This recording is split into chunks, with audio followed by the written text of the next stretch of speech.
나의 사랑 에클레시아 하는 제목으로 말씀을 드립니다. 제가 지금까지 말씀의 사람이 되라, 기도의 사람이 되라, 오늘 세 번째 하나님의 교회를 사랑하는 사람이 되라, 이런 뜻에서 나의 사랑 에클레시아, 이 에클레시아란 말은 교회라는 말입니다. 저는 어릴 때에 중학교 때까지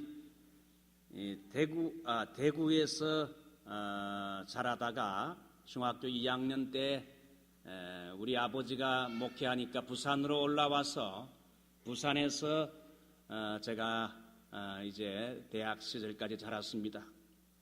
그러다가 이제 대학을 가게 되면서 인천으로, 그리고 나중에 신학교 가면서 서울로, 나중에 목사 안수 받고 광주로 가서 또 장교 훈련을 받게 됐습니다. 그러니까 한국의 큰 도시 대구, 부산, 인천, 서울, 광주는 한 바퀴 다 돌았어요. 과거 초등학교 시절에 대구에 남산국민학교 있는데 제가 그 학교를 졸업하게 됐습니다. 남산국민학교를 다닐 때에 음악 선생님이 교실에서 아이들에게 노래를 가르쳐 주는데 나의 사랑 클레멘타인, 이 노래를 가르쳐 줬어요. 그래서 친구들과 함께 교실에서 열심히 불렀어요. 여러분, 그 가사를 제가 말하면 잘 알 겁니다. 넓고 넓은 바닷가에 오막살이 집 한 채, 고기 잡는 아버지와 철 모르는 딸인네, 내 사랑아 내 사랑아 나의 사랑 클레멘타인, 늙은 아비 혼자 두고 영영 어디 갔느냐. 초등학교 학생들과 친구들과 함께 이 노래를 부르면서 열심히 부르다 보면 클라이막스쯤 가게 되면 감동이 오면서 친구들의 눈망울이 붉어집니다. 이 노래는 피 멘트로스가 작사 작곡한 미국의 민요인데요, 이 노래가 1919년 3월달 우리 한국이 가장 어려운 시기에 이 노래가 한국에 소개되면서 음악사인 박태원이란 사람이 한국인의 정서에 맞게 번역한 노래가 나의 사랑 클레멘타인이라는 노래입니다. 우리 한국 노래로 보게 되면 바닷가의 배경이 나오지만은 실제적으로 그 노래의 가사는 배경이 조금 다릅니다. 1849년 금광을 찾아 일확천금을 꿈꾸면서 서부 캘리포니아로 몰려들었던 49er, 그 49세의 중년층 정도의 젊은 사람들이 금을 캐기 위해서 캘리포니아에 왔다가 만들어진 노래예요. 금을 캐기 위해서 모든 가정을 버리고 이제 금을 캐는데 하루 종일 가혹한 노동에 시달리고 제대로 먹지 못해서 영양실조가 오고, 그 다음에 캘리포니아에 있는 이런 그 인디안들이 금캐로 온 백인들을 습격하게 됨으로 말미암아 대부분의 사람이 금캐러 캘리포니아에 왔다가 여러분 죽음을 당한다는 그런 내용이에요. 동굴과 계곡에서 돈을 벌기 위해 금을 캐던 한 49er에게 클레멘타라는 사랑하는 딸이 있었는데, 금맥을 찾던 아비가 딸과 가정을 버리고 금캐러 왔다가 인디안의 습격 속에 이제 죽어가면서 이제 외쳤던 것이 나의 사랑 클레멘타인, 내가 이렇게 금캐러 왔다가 이젠 더 이상 볼 수 없는 딸의 이름을 부르는 겁니다. 국민학교 때는 이런 노래를 아이들과 함께 부르고, 이제 고등학교 대학생이 되면서 친구들과 함께 열심히 교회도 다니면서 이제 가끔은 학교에서 유행가를 이렇게 적어가지고 배우고, 또 대학생이 되면서 이제 세미 팝송과 클래식 뮤직을 좋아해서 음악실을 늘 자주 다니면서 이걸 듣곤 했어요. 그렇게 이런 노래 저런 노래에 빠지다가 나이 20살이 되어서 하나님의 신령한 은혜를 받게 되면서 저의 인생관 가치관의 변화가 오게 되면서 내가 부르던 노래의 주제와 대상이 달라지게 됐어요. 나의 사랑 클레멘타인이 아니라 나의 사랑 오직 주님만을 사랑하는 이런 나의 사랑 예수님으로 바뀌기 시작했어요. 과거의 히피들이 마약과 세상 노래를 부르면서 기타를 치다가 히피들이 나중에 교회에 와서 불렀던 I love you Lord, 이 찬양을 제가 은혜 받고 나서 많이 부르게 됐어요. 한번 불러볼까요?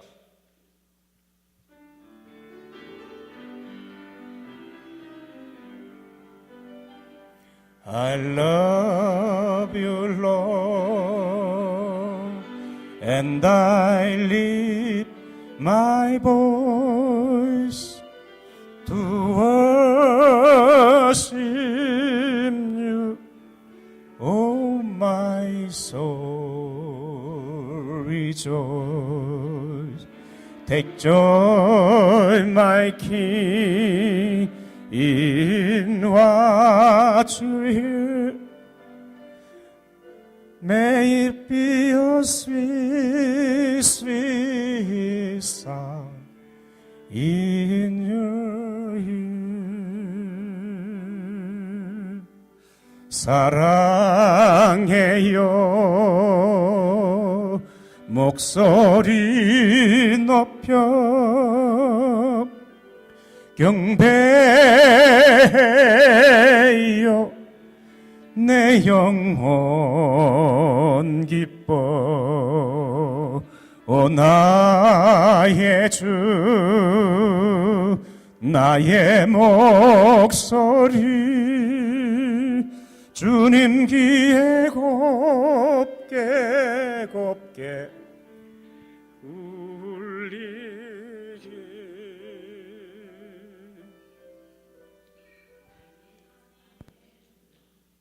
제가 20살에 은혜 받고 나서 하나님께서 저를 변화시켜 주시는데 두 가지를 특별히 변화시켜 줬어요.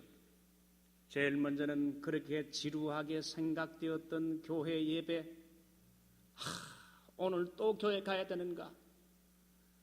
그래서 설교 듣는 시간은 견디는 시간으로 지루하게 생각되고 매일마다 가정에서 예배드렸던 그 예배에 질린 내 자신이 은혜 받고 영적인 눈이 열리면서 그렇게 예배가 좋고 예배가 사모되고 교회 가고 싶고 매일마다 그래서 교회 가서 1시간씩 기도하고 오게 됐어요. 먼저 예배 생활이 달라지게 되고 두 번째 내 입술에서 세상 노래, 명곡, 클래식 세미 팝송 좋아하던 내 입에서 이제는 하나님을 찬양하는 거룩한 찬양으로 내 입술이 바뀌게 됐다 이거야.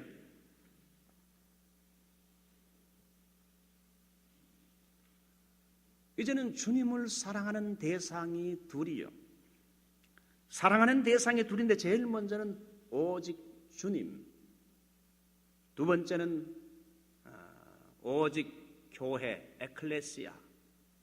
특별히 제가 목사가 되고 나서 목사는 주님을 위해서 일하는 종이기 때문에 이 세상에 무엇보다도 주님을 사랑해야 되고 또 교회를 치는 양 목회자이기 때문에 또 이 목회자가 사랑해야 할 대상은 교회에 속한 성도들을 위해서 생명을 내거는 겁니다. 오직 주님을 사랑합니다. 오직 에클레시아를 사랑합니다. 내 사랑아, 내 사랑아, 나의 사랑 클레멘타인이 아니라 이제는 나의 사랑 주님, 에클레시아 교회. 꿈에도 소원은 주님을 사랑하고 주님의 교회를 사랑하는 것이 이제는 제 희망이요 소망이요 꿈이 됐어요. 에클레시아란 말은 여러분 세상에서부터 이렇게 불러냄을 받았다 하는 뜻입니다.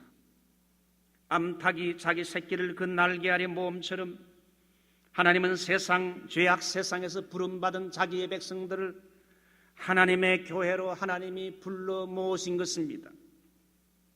오늘 여러분, 그래서 제 설교의 주제가 이 세상의 무엇보다도 주님을 사랑하는 여러분이 되시기 바랍니다. 이 세상의 무엇보다도 주님의 교회를 사랑하는 여러분이 되시기 바랍니다. 교회를 사랑하는 것이 바로 눈에 보이지 않는 주님을 사랑하는 것이 됩니다. 가말리엘 문화생이었던 청년 사울은 교회를 엄청나게 핍박했던 사람인데, 그가 다메섹에 있는 기독교인들을 체포하기 위해 가는 도중에 다메섹 도중에 기다리고 계시는 부활의 주님을, 여러분, 하늘에 내리쬐이는 정오의 태양이 내리쬐이는 빛 가운데서 바로 빛 가운데 계신 부활의 주님을 만나게 됐습니다. 하늘에서 빛이 내리쬐면서 음성이 들렸는데, 사울아 사울아 네가 어찌하여 나를 핍박하느냐? 사울아 사울아 네가 어찌하여 나를 핍박하느냐? 솔직히 사울은 우리 주님을 핍박한 적이 없어요. 교회를 핍박했지 언제 사울이 주님을 핍박했습니까? 그런데 주님께서는 네가 왜 나를 핍박하느냐? 그러면서 주님은 바울에게 주님을 믿는 성도, 교회를 핍박한 것은 바로 나를 핍박한 것으로 주님은 사울에게 말씀하고 있습니다. 여러분, 여기에 위대한 영적인 진리가 있습니다. 교회와 주님은 하나란 겁니다. 교회와 주님은 동격이란 겁니다. 교회를 사랑하는 사람은 바로 우리 주님을 사랑하는 결과가 된다는 겁니다. 교회를 피해 입힌 사람은 주님께 피해를 입힌 주님의 원수가 된다는 것이지요. 왜냐하면 교회는 주님의 몸이기 때문에. 주님은 그 몸 가지고 이 세상에 계실 때에 팔레스타인 땅을 다니면서 천국 복음을 전파하는 것 프리칭, 그 다음에 회당에서 가르치는 것 티칭, 그 다음에 수많은 병자와 사기 들린 자를 고치는 힐링, 프리칭, 티칭, 힐링, 이 세 가지를 하셨는데, 이제 주님이 하늘로 승천하시면서 이제 이 주님이 하신 사역을 주의 몸된 교회를 통하여 하도록 주님이 위임하셨어요. 교회는 바로 주님의 몸이요, 주님이 그 몸 가지고 행하신 일을 교회가 이제 맡아야 되는데, 교회가 그래서 할 일은 천국 복음을 전파하고, 그리고 여러분 가르치고, 그리고 수많은 정신적인, 영적인, 때로는 육체적인 질병까지 힐링하는 사역을 교회가 바로 해야 된다. 그러므로 교회는 사도성을 가지고 있어요. 사랑하는 성도 여러분, 교회를 사랑하는 것이 바로 주님을 사랑하는 것인 줄 믿습니다. 요한 칼빈 선생은 교회를 나의 어머니처럼 사랑하지 않는 사람은, 내가 다니는 교회를 나의 어머니처럼 사랑하지 않는 사람은 우리 하나님을 사랑한다 말할 수 없다 그랬어요. 그래서 오늘은 여러분에게 교회를 사랑하는 성도가 되라. 교회를 사랑하는 사람은 반드시 하나님이 그 사람과 그 후손에 복을 주신다는 것이 오늘 본문의 내용인데, 그러면 우리가 구체적으로 어떻게 교회를 사랑하는가? 교회를 사랑하는 방법에 대해서 오늘 시편 122편 이 다윗의 시를 가지고 그 방법을 배우고자 합니다. 시편 122편 제일 서두 보면 다윗의 시, 곧 성전에 올라가면서 부르는 노래라 이렇게 나와 있어요. 오늘 두 가지 방법. 제일 먼저 교회를 사랑하는 길은 교회에 가서 예배 드리는 것을 좋아하는 사람이 되는 것입니다.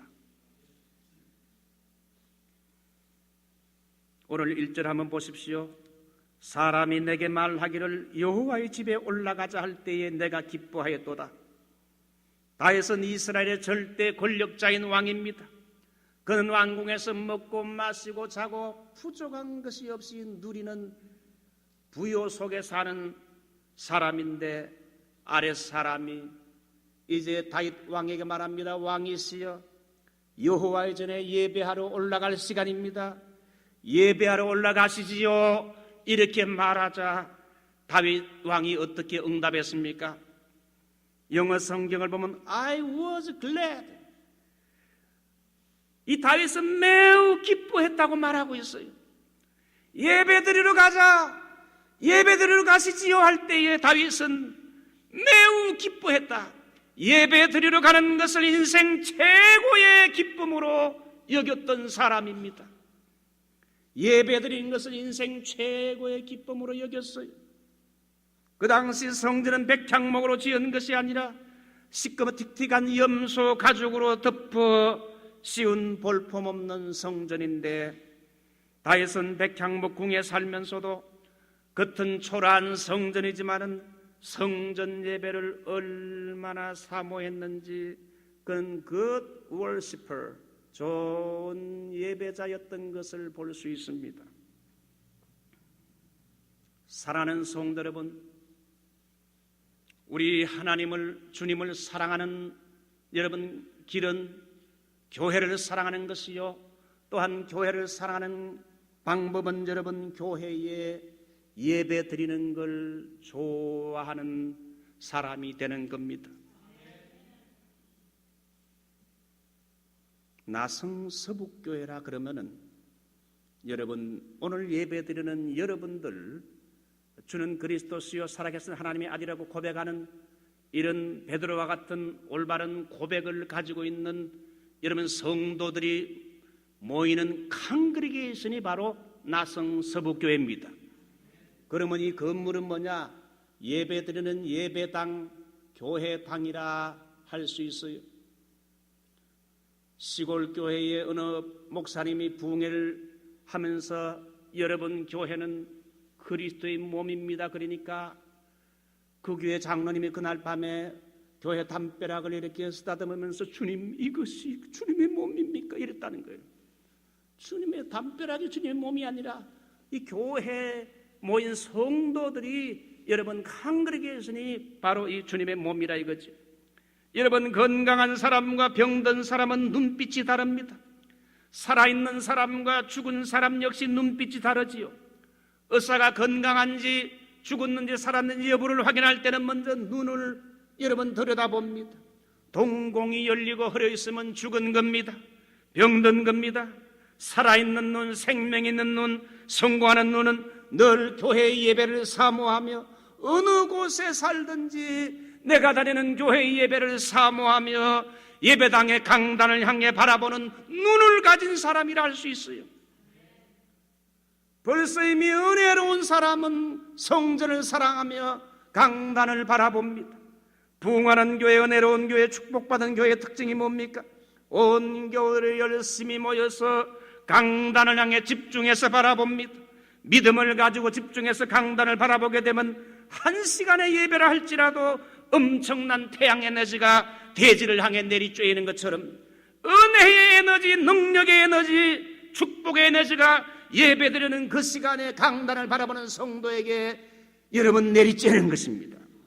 그러므로 예배 시간은 하나님의 은혜가 여러분에게 전달되는 시간이요, 세상에서 맛볼 수 없는 신령한 은혜가 이슬처럼 내리는 시간이지요. 예배를 통해서 무엇을 얻습니까? 두 가지. 제일 먼저 new strength, 새로운 힘을 얻는다 이게. new strength, 힘을 얻는다. 이 찬송가를 힘이라 그랬죠. 찬송을 부르면 힘이 나는 거죠. 하여튼 new strength, 예배를 드리고 찬양하고 말씀을 듣게 되면 이 세상에서 얻을 수 없는 신령한 영적인 힘이, 성령의 새로운 어노인팅 기름 부음을 통하여 새 힘이 생긴다. 그래서 그 힘 가지고 이 세상에 나가 일주일 동안 그 신령한 힘을 가지고 영적인 싸움에서 승리한다. 그러므로 여러분이 이 교회에 와서 사람도 만나지만은 하나님을 만나고 하나님의 음성을 들으면서 내 속에 새로운 스트렝스, 힘을 받아가지고 돌아가야 돼.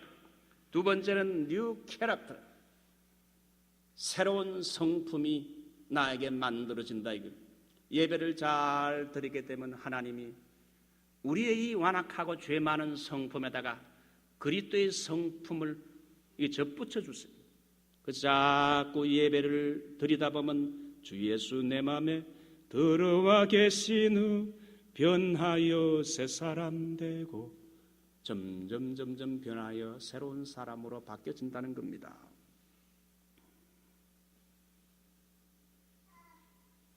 저는 목회에서 강조하는 것이 세 가지가 있는데 제일 먼저는 예배, 두 번째는 제자훈련, 세 번째가 월드미션 선교입니다.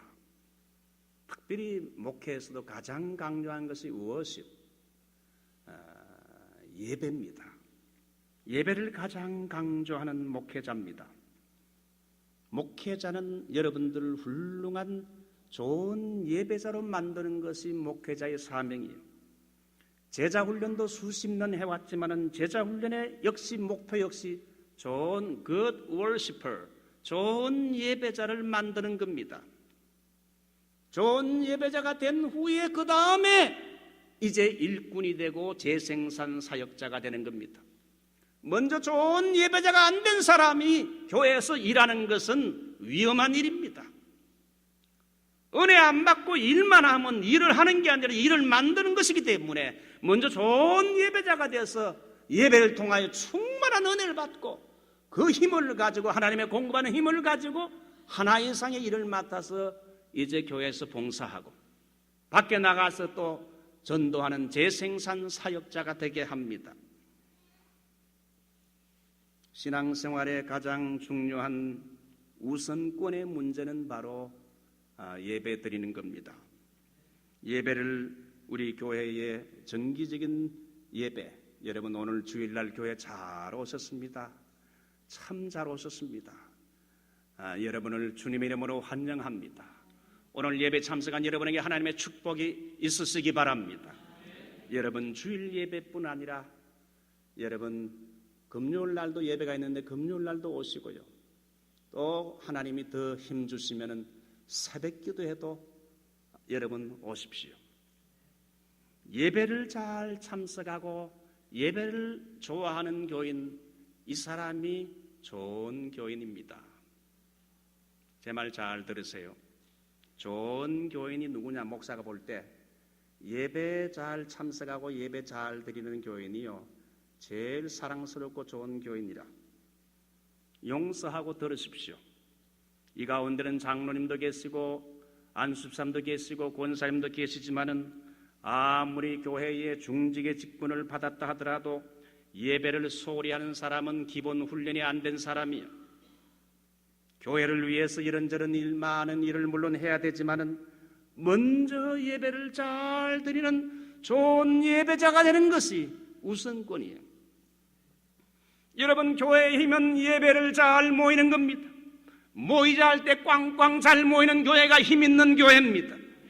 주일 예배는 물론이고 주중에도 여러분 가능하면 시간 내서 많이 나오세요. 금요 예배 다 나올 수 없지만은 한 7, 80%는 이 주일 나오던 교인이 다 나와서 예배 드리게 되면요 이 놀라운 예배의 부흥이 일어나게 된다 이거예요. 여러분 교회가 새로워지는 것은 변화되는 것은 어디에서부터 시작됩니까? 예배에서부터 시작돼요.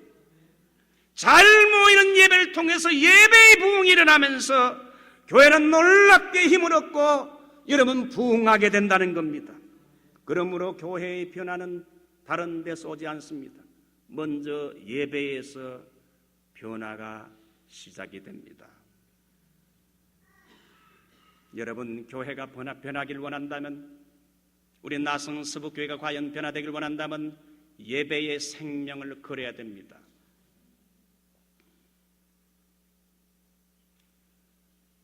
전병욱 목사님이 집회 왔을 때 저하고 좀 만나 이야기를 하는데, 목회하려면 세 가지를 잘해야 된다. 제일 먼저는 목회 생명을 걸어야 된다. 적당히 목회하면 적당하게 목회가 되고 생명을 걸어야 된다. 두 번째는 목회할 때 적을 만들어서는 안 된다. 적을 만들어서는 안 된다. 세 번째는 실수하면 안 된다. 한 번 실수하게 되면 10년이 끝난다 이거죠. 전 그 말이 맞다 생각이 들었어요. 생명을 걸어야 돼. 마찬가지로 교회가 정말 새로워지고 변화되길 원한다면 여러분 먼저 교회 중직들이 생명을 걸고 여러분 예배에 열심히 참여해야 돼.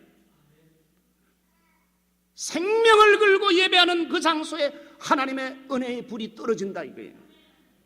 목회를 해보면 사람들이 이 핑계 저 핑계 대면서 교회 예배를 소홀히 합니다.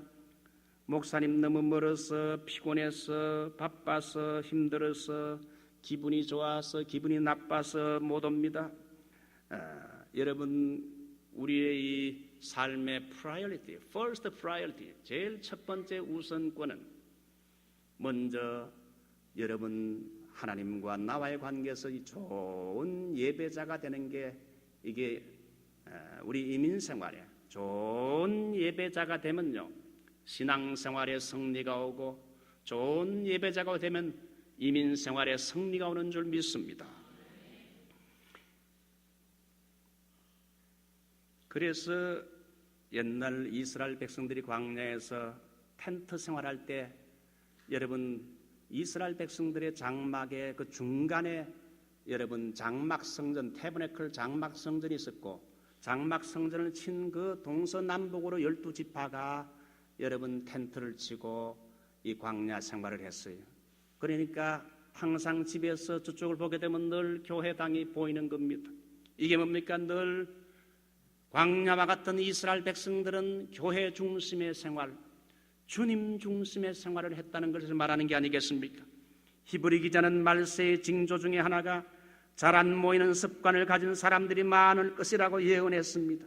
히브리 10장 24절로 25절은 옛날 제자 훈련할 때 여러분 많이 외웠던 말씀인데 서로 돌아보아 사랑과 선행을 격려하며 모이기를 패하는 어떤 사람들의 습관과 같이 하지 말고 오직 권하여 그날이 가까움을 볼수록 더욱 그리하자. 예수 그리스도의 재림이 가까울수록 더욱더 열심히 모이자.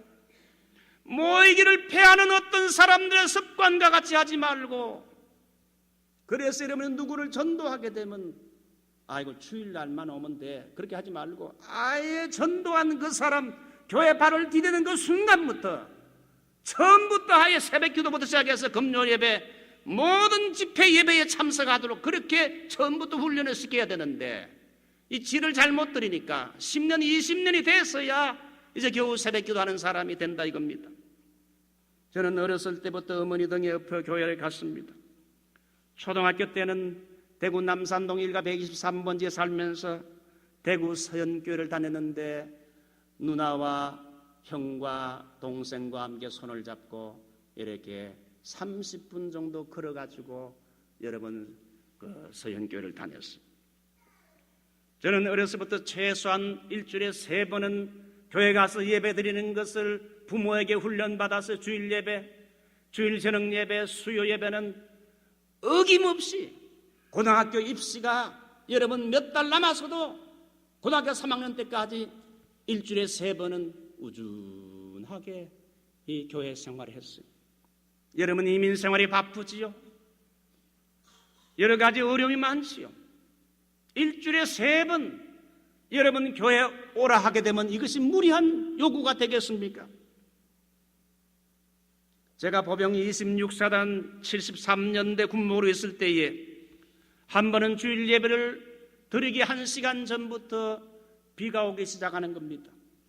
그 연대교회 촛불에서 예배를 드리는데 1대대 2대대가 다 한 20분씩 30분씩 걸어서 주일이면 이제 연대교회로 찾아와 예배를 드리는데 비가 이거 심심찮게 비가 오니까 그래서 군종사병에게 말해가지고 한 20분씩 걸어오는 1대대 2대대는 비가 많이 오니까 그 대대 군종병들이 예배를 인도해서 드리도록 해라 그렇게 전화를 쳤습니다.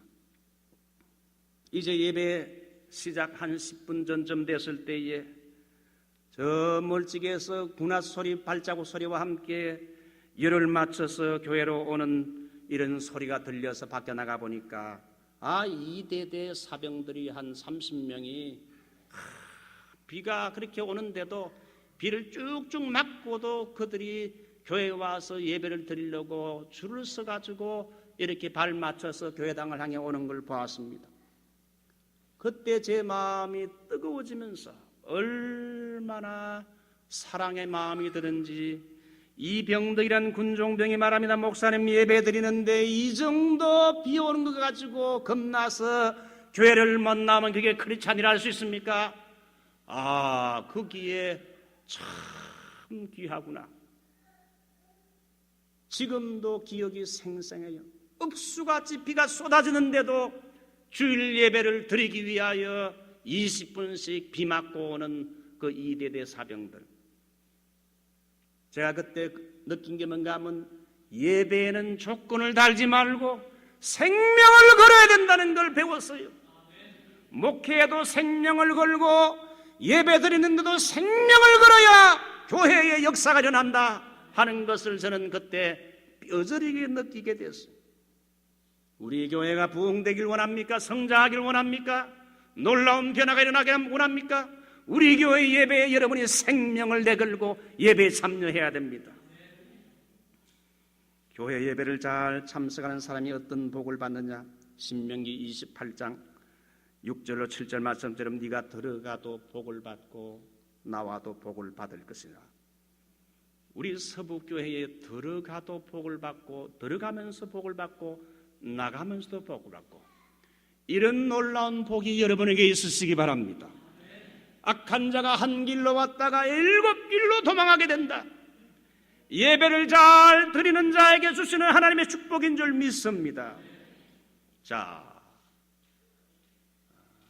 훌륭한 예배자, 하나님의 교회 예배 드리기를 다윗처럼 기뻐하는 자가 교회를 사랑하는 자라, 하나님을 사랑하는 자라. 한 가지 더요. 교회를 사랑하는 길은 교회를 위해서 기도하는 겁니다. 제 어머니는 평생 목사님 사모님을 수십 년 하다가 아버지가 60세에 스트로크 와서 쓰러져서 한 3년 반 동안 아버지를 수발하다가 이제 혼자 되셨어요. 지금까지 이제 한 20 몇 년 동안 이렇게 영동포에 있는 아파트에서 혼자 사시는데 지금 그 나이가 연세가 88세 노인이십니다.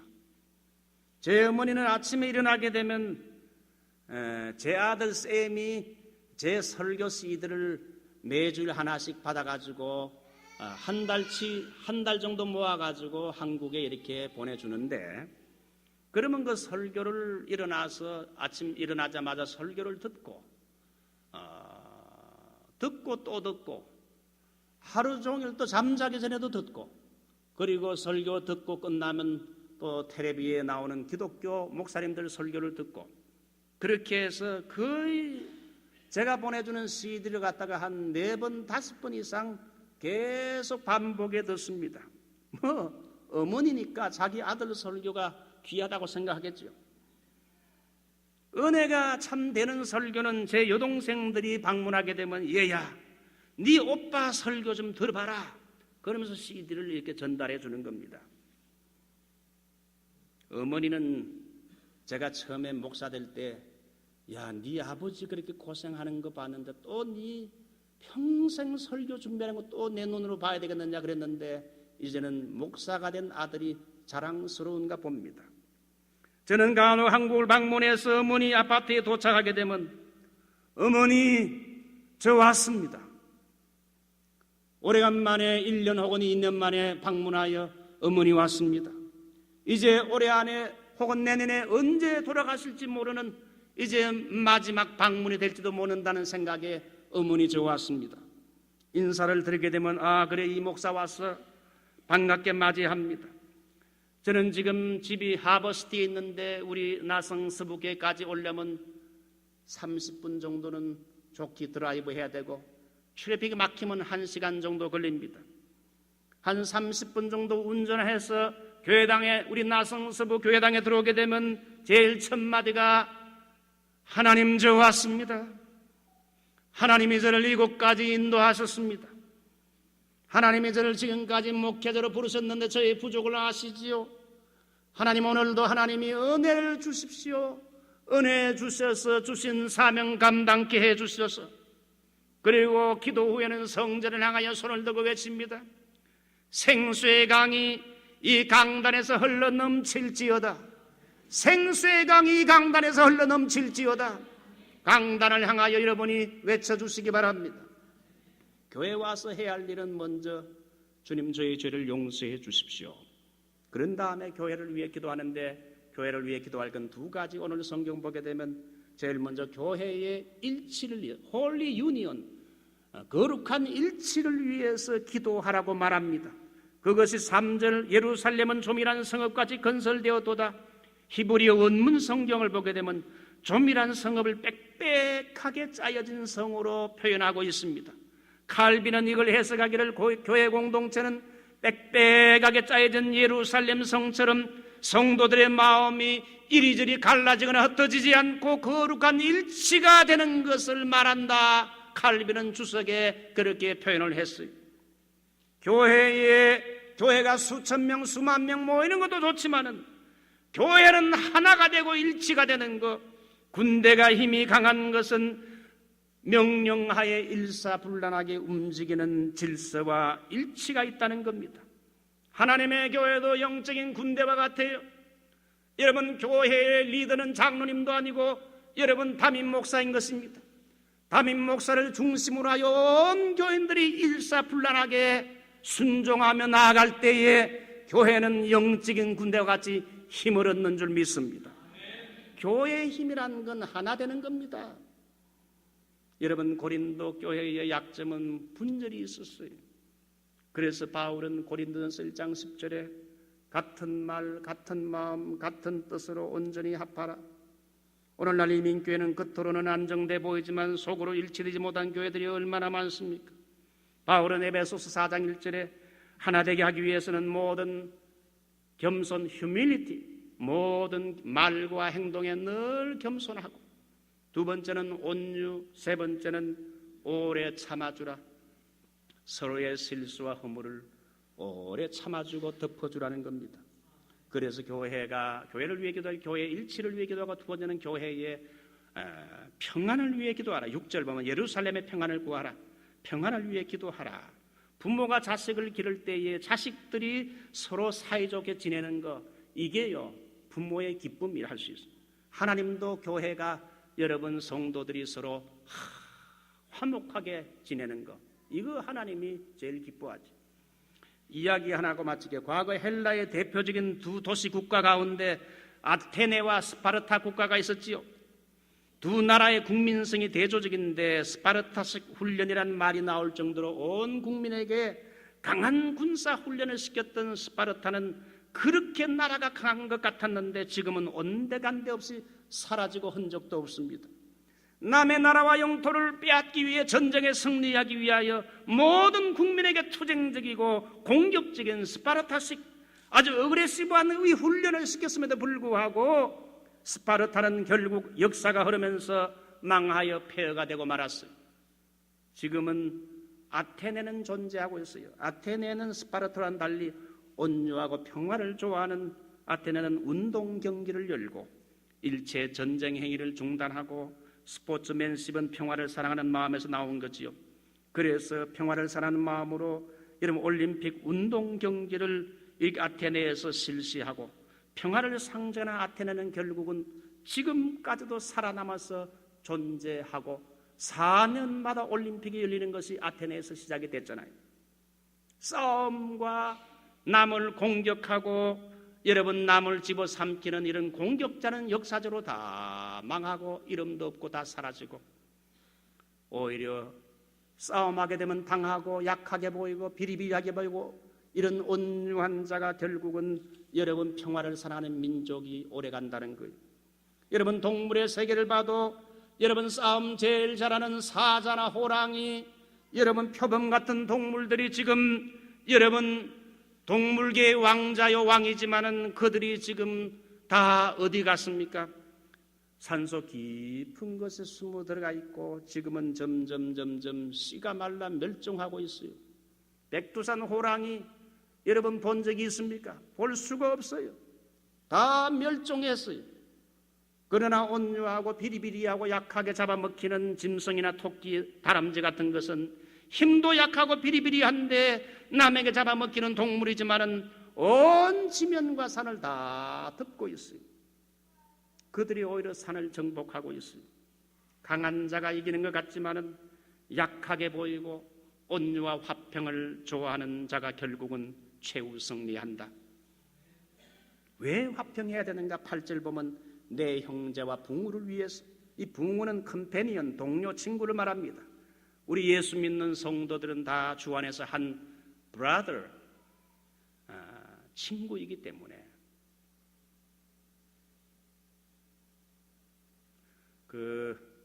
성지순례하면서 중동 사람들을 많이 접하게 됐어요.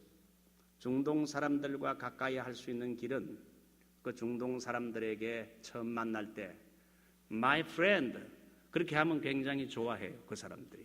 그 중동 사람들은 이슬람을 믿지만은 여러분 아주 형제 사랑은 굉장히 잘하는 사람들이에요. 손님 대접을 잘해요. My friend 우리는 같은 한 형제요 친구이기 때문에 그래서 이제 화평해야 된다. 자, 그래서 이 교회를 위해 기도할 때 교회가 하나 되고 화평하기를 위해 기도하고. 자, 이제 결론을 맺습니다. 과거 독일의 히틀러는 국민들로부터 100% 지지를 받았습니다. 600만 명이나 되는 실업자가 나와서 민심이 정부를 불신하던 때 나라를 움켜쥐고 유럽을 소나기에 넣었어요. 그래서 히틀러가 등장하면서 교회를 짓밟았습니다. 정치가, 사업가, 과학자, 예술가를 자기 마음대로 이렇게 주물렀어요. 히틀러는 교회를 싫어했어요. 주의 종들이 권고하면 기분 나빠하고 목사나 신부들과 악수해도 손을 더럽다고 손을 씻었다고 합니다. 니까지 그들이 뭐하느냐? 니나 예수 잘 믿으라 그러면서 큰 소리를 쳤어요. 히틀러가 그렇게 정권을 장악하고 여러분 그렇게 큰 일을 할 것처럼 보였지만 히틀러는 어떻게 됐습니까? 1945년 4월 30일 방공호에서 권총으로 자살했어요. 그렇게 충성스러운 나치스는 다 어디로 갔습니까? 뿔뿔이 흩어졌어요. 모두가 배신하고 그가 죽을 때 함께 있었던 사람은 자기의 애인 하나밖에 없었다 그럽니다. 하나님을 떠나고 교회를 무시하는 사람, 교회를 짓밟는 사람은 다 망하게 된다는 것이 성경적인 역사의 교훈이지만은 하나님과 교회를 사랑하는 사람은 하나님이 복을 주실지로다. 이것이 바로 오늘 성경 시편 122편인데 두 가지 복. 제일 먼저 peace, 평안을 주고 두 번째는 prosperity, 형통을 주신다. 형통과 평화를 주신다. 사랑하는 성도 여러분, 참 사랑할 것 많지만은 요즘 류현전이가 너무 야구를 잘하잖아요. 이민생활에 피곤하고 지친 사람들이 뭐 좀 재밌는 거 없는가, 뻔한 게 없는가 했는데 류현전이가 등장하면서 공을 너무 잘 던지니까 이민생활에 그거 보기 위해서 사람들이 기다리고 이게 이민생활의 활력소와 기쁨을 주고 있어요.